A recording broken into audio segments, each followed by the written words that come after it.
Cette année, nous fêtons les 50 ans de la fusion de la Chambre vaudoise du commerce et de l'Association des industries vaudoises. C'est l'occasion pour nous de mettre en lumière l'industrie.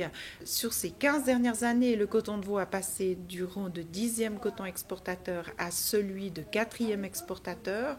On voit qu'il y a une partie de l'industrie vaudoise qui va bien, à peu près 25%.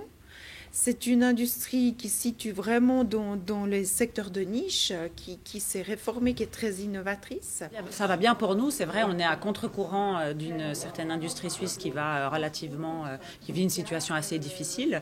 On est à contre-courant parce qu'on a cette activité projet, donc cette capacité à faire du sur-mesure. Et donc, dans certains équipements de production, le client est prêt à payer le prix de la qualité suisse parce que ça va lui-même lui faire gagner en productivité, en efficience, en empreinte au sol, en main-d'œuvre.